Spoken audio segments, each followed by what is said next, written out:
Que me llega, parece que me llega una carta. Espera un momentito, por favor. Ya, a ver. Ah, mira. Una carta. Directamente, wow. Dice, esposas, sométanse a sus propios esposos como al Señor. Porque el esposo es la cabeza de su esposa, así como Cristo es cabeza y salvador de la iglesia, la cual es su cuerpo. Así como la iglesia se somete a Cristo, también las esposas deben someterse a su esposo en todo. ¡Qué bueno! Gracias, Señor. ¡Qué bueno! Tengo una gana de llegar a casa para decirle a mi mujer todo esto. ¿Cómo se nota que tú no te equivocas, Señor? De verdad, es que es una pasada, ¿eh? Claro, ahora lo entiendo. Le voy a decir, mira, la Biblia pone, sométete a tu esposo. Claro que sí, qué bueno. Ay, esperen, perdón. Parece que tengo otra notificación, perdón. ¿Será posible? ¿Ahí? Esposo, amen a sus esposas. Bueno, Señor, creo que aquí...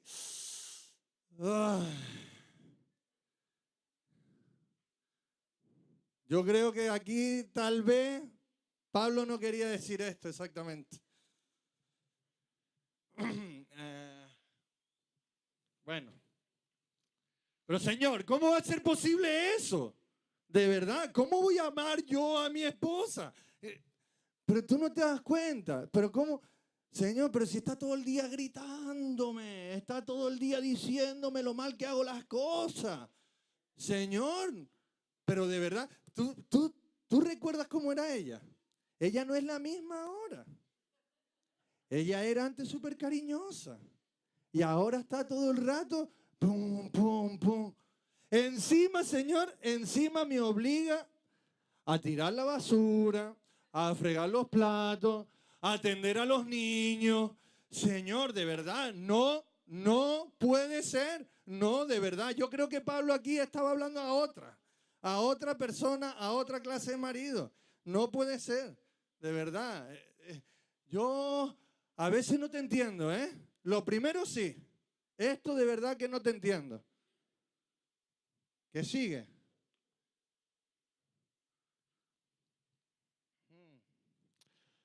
Así como Cristo amó a la iglesia y se entregó por ella.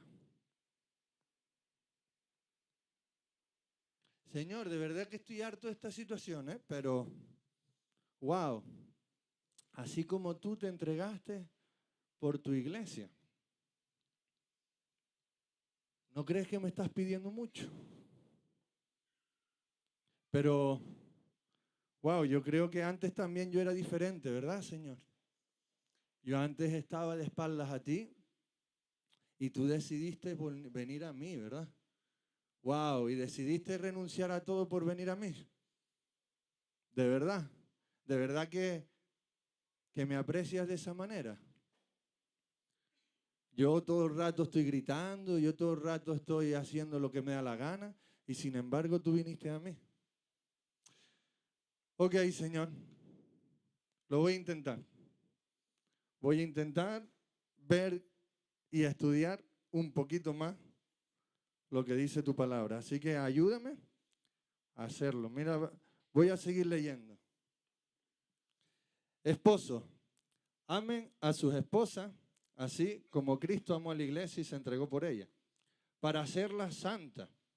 Él la purificó, lavándola con agua mediante la palabra, para presentársela a sí mismo como una iglesia radiante, sin mancha, ni arruga, ni ninguna otra imperfección, sino santa e intachable. Asimismo, el esposo debe amar a su esposa como a su propio cuerpo. El que ama a su esposa se ama a sí mismo. Pues nadie ha odiado jamás a su propio cuerpo. Al contrario, lo alimenta y lo cuida, así como hace Cristo con la iglesia. Porque somos miembros de su cuerpo. Por eso dejará el hombre a su padre y a su madre y se unirá a su esposa y los dos llegarán a ser un solo cuerpo. Esto es un misterio profundo. Yo me refiero a Cristo y a la iglesia. En todo caso, cada uno de ustedes ame también a su esposa como a sí mismo y que la esposa respete a su esposa. Después de esta especie de teatro, el domingo pasado hablamos del rol que le correspondía a la esposa y hablamos de que no era algo que el esposo debe imponer a la esposa, sino que ella amablemente, voluntariamente, decide someterse, porque lo dice la Biblia. Y ahora vamos a hablar del papel del esposo y qué dice este texto y vamos a ir desgranándolo un poco. Pero vamos a orar y pedirle a Él que, como cantamos, que realmente sea el centro. Señor, sé tú el centro, Dios mío, que aunque no nos guste, aunque no nos duela, Señor, que lleguemos a obedecerte, Señor. Que tu palabra penetre en nuestros corazones, en nuestras mentes y genere, Señor, la posibilidad del cambio, Dios mío, que nos dé el impulso para empezar a dar pasos de cambio y de transformación, Señor. Te ruego que tu Espíritu esté obrando en nosotros, Señor, y que en esta mañana nos pueda aclarar un poquito más este texto que siempre ha traído tantas discusiones, Señor. Y te ruego que no sea un motivo para tirarnos los trastos, maridos a las esposas y las esposas a su marido, sino cumplir cada uno con el rol que tú nos asignas, Señor. Gracias porque tu palabra es perfecta y porque tú eres perfecto y no te equivocas. Y cuando dices las cosas, las dices para nuestro crecimiento, para nuestro bien, para nuestra transformación, Señor. Así que sé el centro, mi Dios. En el nombre de Jesús, amén. De todo el texto que sacamos, que acabamos de leer, podemos poner una enseñanza central que dice: esposos, amemos a nuestras esposas. Y es alucinante poder profundizar un poquito más en este texto y reconocer que Dios no se equivoca y que Dios, cuando dice las cosas, las dice porque hay un orden y porque hay un equilibrio. Y muchas veces no es fácil obedecer a esto. Esposos, ame a sus esposas. No es fácil, porque estamos en una naturaleza pecaminosa, porque nuestro corazón siempre tiende al mal, porque queremos hacer y no hacemos, y lo que no queremos hacer, eso hacemos, y no es fácil. Pero meditar un poco en quién es Dios, qué ha hecho Dios y qué nos manda Dios, es realmente sorprendente. Este texto no empieza aquí en el versículo 21, ni siquiera los escritos tienen divisiones como las que vemos nosotros en nuestras Biblias. No se divide por secciones y por temas. Y ahora toca hablar del matrimonio y luego hablaremos de los hijos y luego hablaremos de los esclavos, sino que está todo relacionado. Y el epicentro de este texto viene en el versículo 18, que ya predicó José Daniel hace ya 2 domingos, acerca de estar llenos del Espíritu Santo. Ese estar lleno del Espíritu Santo es la clave para poder tener unas relaciones personales sanas y saludables. Y no se puede tener un tipo de relación sana y saludable porque, estamos tocados y hundidos por el pecado. Pero estar llenos del Espíritu, por su gracia, hemos sido rescatados y tenemos el poder para poder transformar.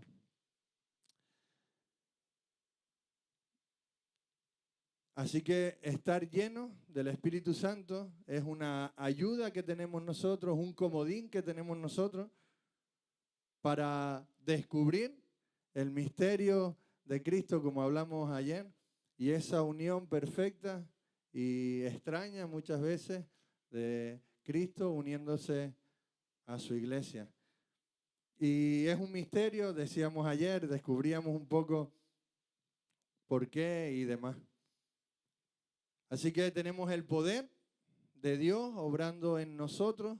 Ser llenos del Espíritu Santo es estar llenos de su poder para transformarnos, porque ese poder mora en nosotros.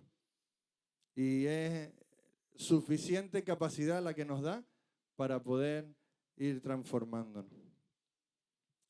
Hay una frase que me gustó mucho, que dice: la marca fue distintiva de la plenitud en el Espíritu.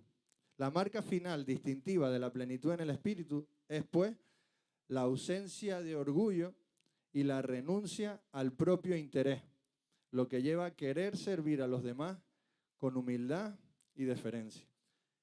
La marca, el distintivo de estar llenos del Espíritu Santo es abandonar nuestro orgullo y servir a otros con humildad. Y estar dispuestos a tener a otros como superiores a nosotros mismos, no porque tengan capacidades superiores, no porque yo sea más inteligente que él o porque la otra persona no sepa hacer las cosas que yo hago, sino que mi actitud debe ser hacia la otra persona siempre de: yo quiero ponerme a tu servicio.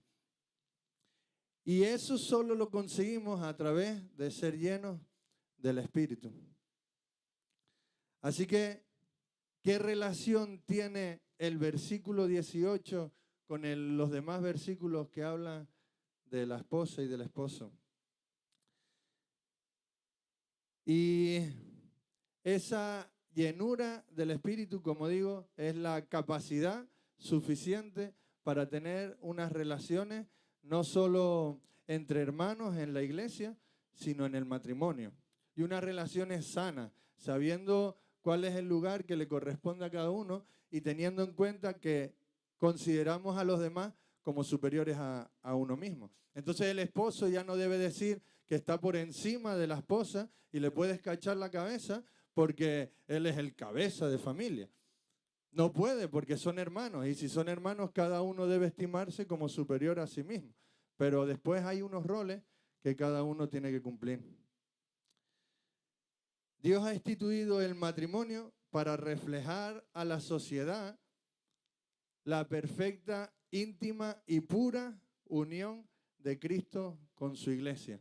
Todos, absolutamente todas las personas que se casan, que contraen matrimonio, seas creyente o seas atea, estás declarando una unión perfecta e íntima de Cristo con su iglesia. No crees en Dios, da igual, pero Dios ha instituido el matrimonio. Y Dios con ese matrimonio refleja a la sociedad esa unión íntima y futura que vendrá en las bodas del Cordero, y que Él está preparando esa boda y que se ha juntado a nosotros. Así que, si tenemos en cuenta lo que hizo Cristo, podemos decir que amemos a nuestras esposas entregándonos a ellas. Ahora las esposas pueden decir: bueno, ya me tocó el domingo pasado, ahora le toca a mi esposo. Ya ustedes pueden descansar. Pero también la palabra es para ustedes. Muchos conocen el pasaje de Filipenses. Filipenses 2, del 5 al 11, que habla de la actitud de Cristo. Y habla precisamente de eso, de que cada uno debe tener al otro como superior a sí mismo.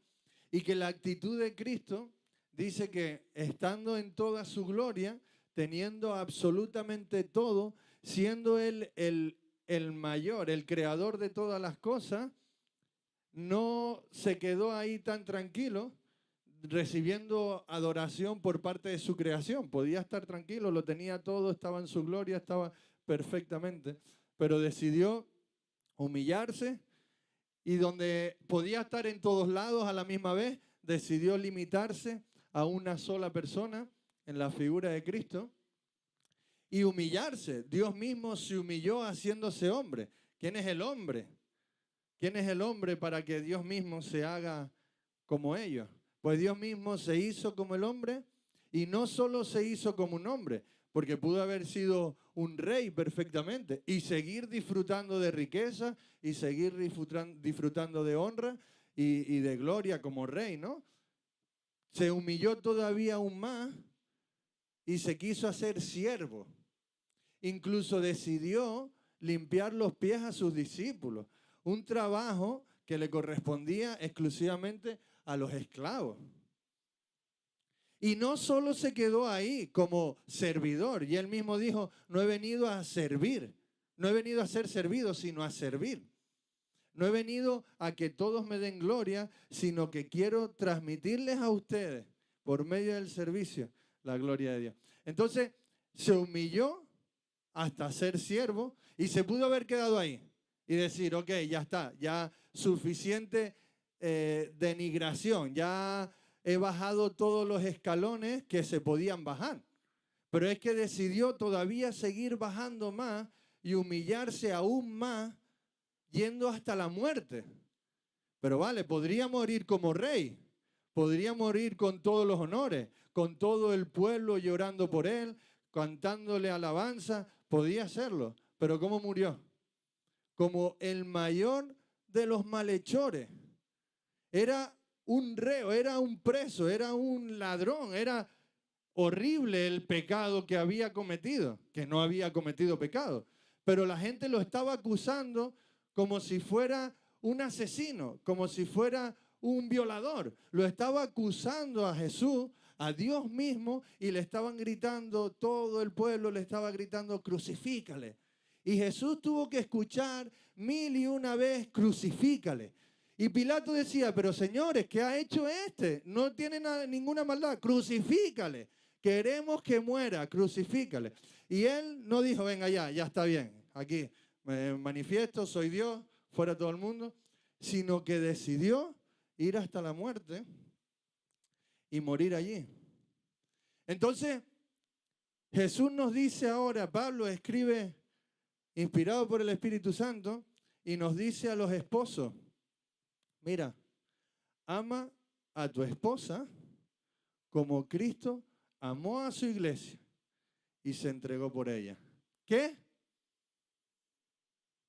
¿Qué me estás pidiendo? ¿Que tengo que limpiar los pies? ¿Que tengo que incluso morir? Incluso ser acusado de ser un servidor.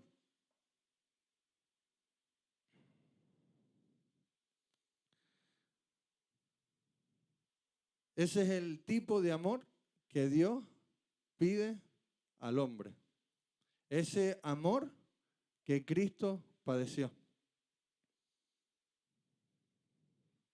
Y no es una encomendación, no es una recomendación, un por si acaso, no es un condicional. Si tu esposa es cariñosa, agradable, simpática, servicial, todo eso, entonces ámala profundamente.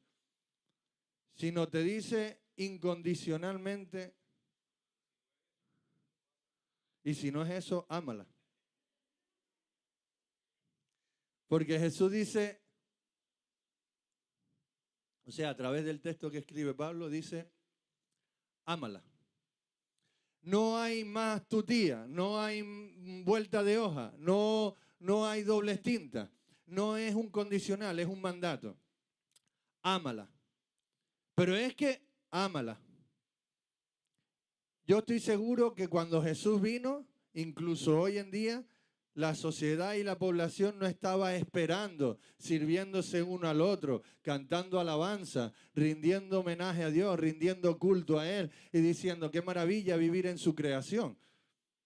Más bien estaban de espaldas a Dios, acusando a Dios de todos los males que hay en la sociedad, y Dios mismo dijo, te amo. Él no nos está pidiendo algo que Él no haya hecho ya. Él nos está nos mostró el camino que tuvo que seguir Él y que ahora nosotros seguimos. Y dice que la purificó, que la santificó y que la prepara para estar sin mancha. Así que podemos tener un segundo principio. Ama a tu esposa, edificándola espiritualmente. Dice un comentarista que en la antigua Grecia los hombres, las mujeres iban llevadas a un río antes de casarse para de manera simbólica ser limpias de toda su vida pasada, se bañaban, se sumergían en el río, entonces ya estaban preparadas para acercarse al futuro marido y poder estar limpias delante de él. Y Pablo habla de eso. Está diciendo que Jesús, Él la purificó lavándola con agua mediante la palabra. Evidentemente no nos está diciendo vayan y váyanse en el río, pero sí nos deja su palabra y nos está limpiando y preparando. Y cuando viene Cristo y nos salva, nos prepara y nos limpia para presentarnos delante de Él sin ningún tipo de mancha. Así que nos dice a los esposos, mira, ámala también así, purificándola, preparándola, trabajando para que ella pueda presentarse delante de Dios sin mancha. Evidentemente el marido no tiene la responsabilidad última del cambio y la transformación de su mujer, pero sí es cierto que tiene la responsabilidad de poder instruirla en la palabra, de poder acercarla a Cristo, de poder trabajar los aspectos espirituales, de no dejarse ir a la deriva, sino de tener un tiempo para dedicarle a esto.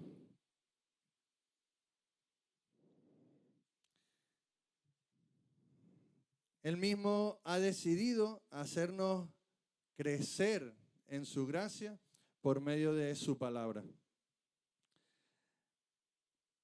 Tenemos que cuidar a nuestras esposas, estudiando la palabra, evitando por todos los medios que se desvíe, que empiece a darle la espalda a Dios, que se desanime por las circunstancias, que empiece a prestarle más atención a un pequeño problema que a la luz de la palabra vemos que es pequeño.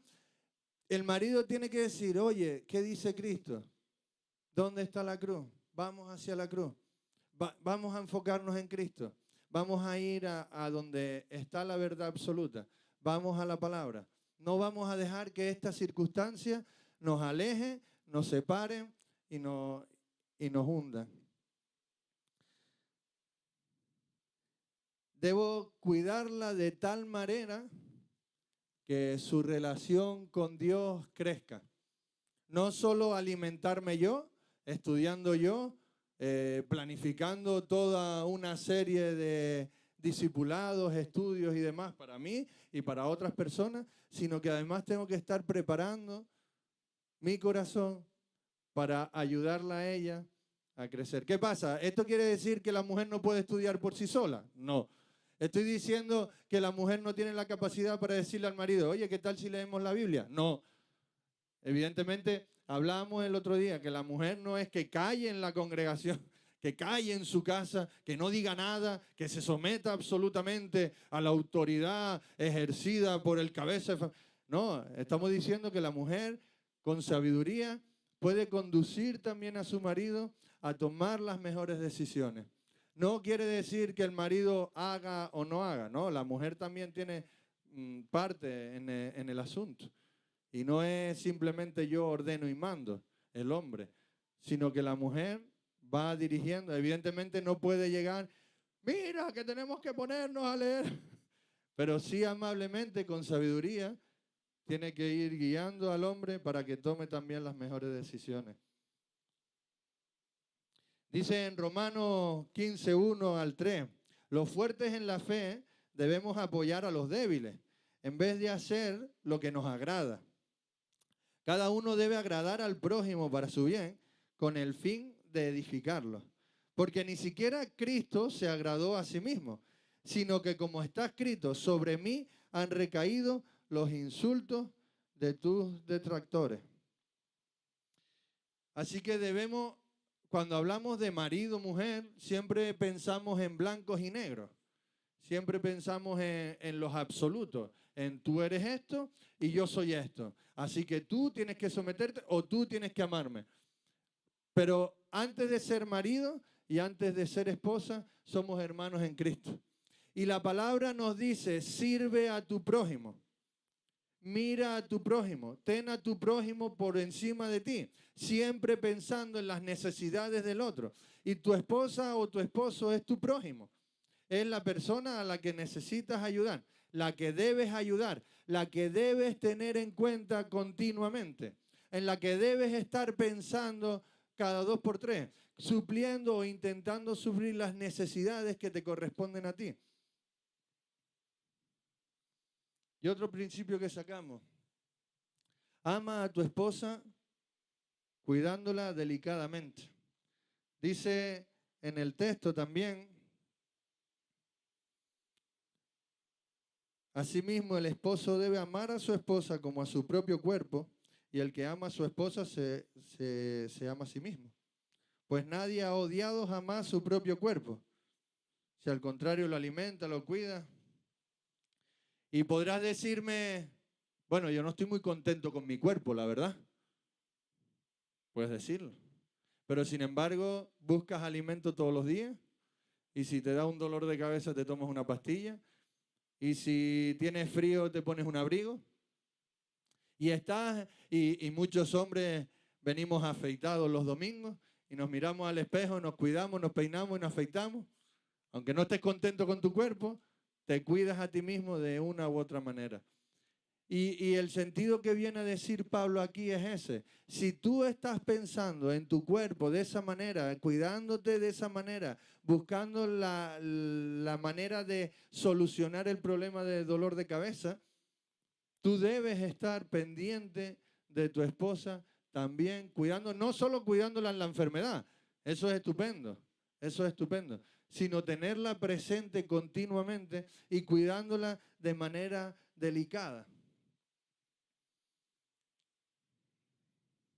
Nuestro deseo como marido debe ser el sustentar y cuidar a tu propio cuerpo, que es tu esposa. Así como Cristo cuida y sustenta de su iglesia. Dice Pedro, 1 de Pedro 3:7, de igual manera, ustedes esposos, sean comprensivos en su vida conyugal, tratando cada uno a sus esposas con respeto, ya que como mujer es más delicada, y ambos son herederos del grato don de la vida. Así nada estorbará las oraciones entre ustedes. Tenemos que considerar la delicadeza de la mujer. No, mi mujer es muy fuerte. Ella puede cargarse un barreño de agua en la cabeza y caminar 8 kilómetros con eso lleno de agua. Genial. Y yo no puedo levantar ni una piedrita. Mi mujer es muy fuerte, muy dura ella, ¿eh? Pero si Pedro dice que la mujer es delicada, probablemente es que lo sea. Y no estamos hablando de una fortaleza física, no estamos hablando de que tal vez me pueda dar un piñazo y dejarme en el suelo. Tal vez, tal vez. ¿Sabes? Y no lo dudo. Y entonces le digo a Pedro, mira Pedro, delicado nada. Pero ¿cuántos de los hombres se emocionan por ver un parto? O porque se está casando la sobrina, hija de la vecina de la tía y dice, ¿pero por qué está llorando? Ay, no lo sé. Pero si no te afecta a ti nada. No, pero ¿quién de la mujer ve que su hijo se está haciendo daño? Y el hombre dice, venga, hombre, tampoco es para tanto, levántate. Y la mujer, muchacho, hay que llevarlo al hospital. Y tiene la mujer es más sensible. Y nosotros como maridos debemos atender a esa sensibilidad y debemos cuidarla de manera cariñosa. Por tanto, un comentarista, John MacArthur, dice, por tanto, el esposo amoroso procura suplir todas las necesidades de su esposa. El matrimonio bienaventurado y bendecido es el matrimonio en el que el esposo ama a su esposa con cuidados sin límite. Nuestras esposas son un tesoro inmenso. Y el propósito es claro, ser atendida, sustentada y cuidada. Cuando nos casamos, Adri y yo, en la boda hicimos nuestros votos y cada uno escribió lo suyo. Y yo le prometí a ella, prometo amarte, honrarte, cuidarte y respetarte hasta el fin de mis días. ¿Saben qué? He fallado. Y es necesario volver a recordar esos votos y decir, voy a amarte, honrarte, cuidarte y respetarte hasta el fin de mis días. Por eso el voto no es simplemente un pacto. Por eso el voto no es simplemente una firma. Ese voto nos recuerda qué es lo que tenemos que hacer y cuál es nuestro deber. Y ese voto es el que una y otra vez me tengo que recordar para decirle a mi esposa, he fallado. Ni te estoy amando como dije, ni te estoy honrando como dije, ni te estoy cuidando como dije, ni te estoy respetando. Pero sin embargo, vuelvo una y otra vez. Y me dice el Señor, cuida de tu esposa con cuidado sin límite, de manera delicada. ¿Por qué? Porque así es como Cristo cuida de su iglesia. Con esos cuidados sin límite. De esa manera sobrenatural. Nos está diciendo a nosotros, no te estoy pidiendo nada que yo no esté dando o que yo no haya dado. Cristo está cuidando de su iglesia, de nosotros, con cuidado sin límite.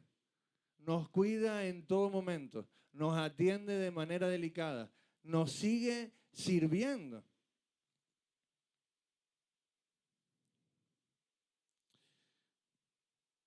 Y un cuarto principio que se deriva del texto, porque somos miembros de su cuerpo.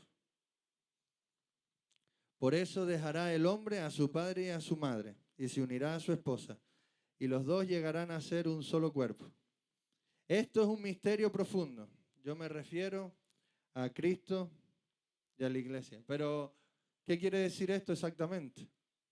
¿Por qué de repente está hablando de una cosa y me salta Pablo al Génesis? Pablo, sé un poquito más ordenado, por favor. No me estés ahora hablando del Génesis y te vas para allá, para los orígenes. Y Pablo hace eso guiado por el Espíritu Santo para recordarnos la importancia de la unión de Cristo con su iglesia. Es un misterio. Pablo dice en este texto es un misterio, pero ese secreto, ese misterio secreto no es tanto para algunos eruditos maestros de la ley que solo conocen ese término, sino solo aquel que está lleno del Espíritu es capaz de encontrar ese secreto y decir, wow, Cristo uniéndose a su iglesia, reflejándonos a nosotros en el matrimonio, la unión perfecta, íntima y sin mancha. Y no hay unión más grande y más íntima y más perfecta